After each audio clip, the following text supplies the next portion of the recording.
100 rupees or so per gram, right? For pure gold, 24 karat, bullion.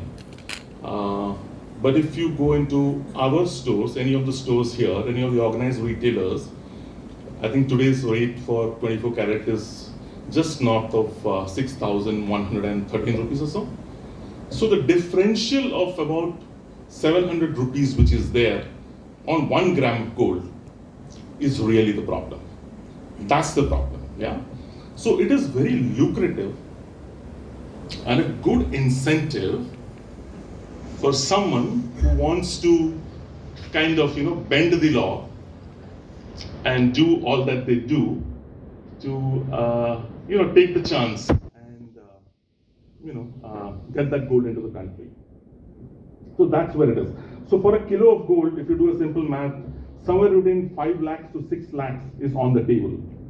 And obviously there will be the cost of, whatever they do, how do they get it here and all those things which we read about in newspapers and things like that.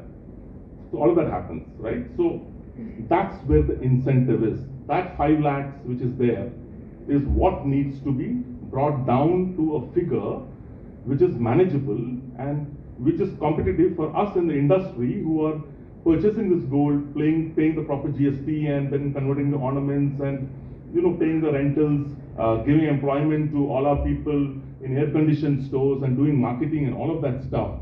And you end up making a few percent and an EBITDA which is always challenged by these. So this is the lay of the land and this is how the industry is. So yeah, if you were to relook at import duties, take away the arbitrage, I think a lot of this inflow, which is the tip of the iceberg that we're catching right now, can really be controlled. I'll also tell you about a few trends that we're seeing in the industry now.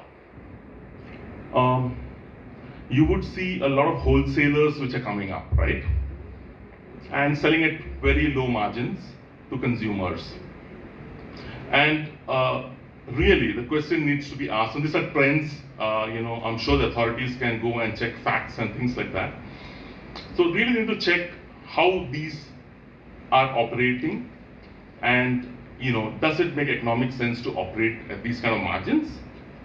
And on the input side, is there, electronically can you track and there's traceability or not? So that's one issue which is there.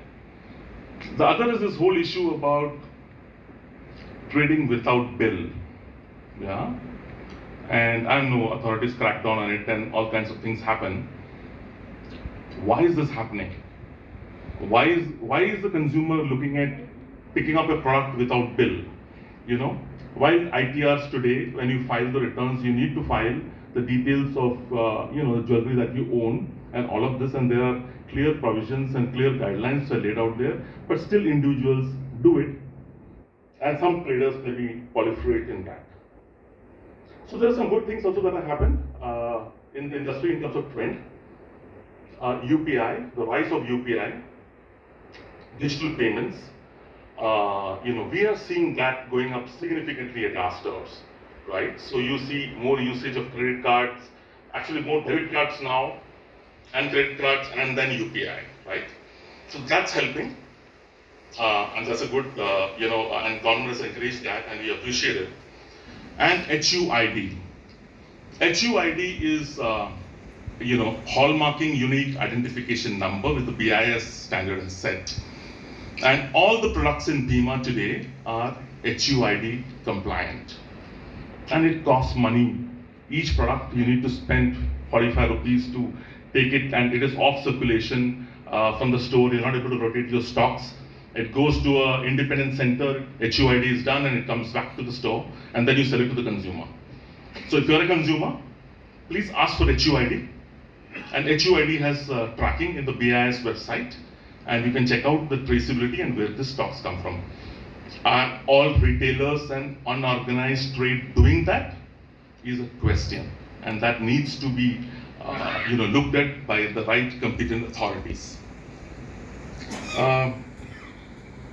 Coming to a point on consumer awareness and education, I think stores like ours and many stores have XRF machines which are able to tell you the composition of the metal and alloys in the metal when you purchase jewelry and gold, or you're coming to trade your old gold into our stores. All of this is also checked at in our stores. So there is accountability, and I think as industry, as retailers, I would really urge everybody gives this provision and educates the consumers about it. Also build awareness that you need to be asking for the right bill, and the bill breakdown in terms of what is the metal price, what is the stone price, right? What is the net weight? All of this needs to be mentioned with a clear breakdown in the bills, and technology is available today to make all of this happen. So all of this, if it is again, as a part of accountability, when you pick up a pack of whatever juice, it tells you the composition of the juice, what is the sodium, what is the salt, you look at it, sugar-free, whatever, and then you take a healthy decision or whatever you want to do. Similarly, as far as metal is concerned, when you're spending so much of money, I think it's not just bill, it is a breakdown of the bill that is required. And all of this needs to be asked by consumers, and I would urge bodies like FICCI and government authorities and others to use digital media where reach and awareness can be really built, and get this message out to the consumers. And we as retailers will also put this up at our stores and educate our consumers without really preaching, but making them knowledgeable. Right, and look, there is 70% is there. If tax policies can be made friendly, and if you get the MSME segment into the tax ambit, and really rationally look at the kind of duties, levies, and all of that which are there, I think probably what we're catching is just a tip of the iceberg. And if you were to bring down that, it would spur consumption. It would take out gold which are gotten through unaccounted means, and putting a lot of work and headache to our authorities who are sitting here. So all of this, if you get the MSME segment in, show them the value, educate the consumers, and really do responsible selling, I think we would have achieved a great direction, and we would have cut down this so-called smuggling, counterfeiting, and all of these things as the jewelry segment is concerned. Thank you all for your patient hearing, and I thank FICCI and appreciate FICCI-CASCADE for this topic and the honor and privilege to call me here. Thank you so much. Educative. I think all the audience must have gained a lot of knowledge about the jewelry business and what precautions they should take whenever they are buying anything.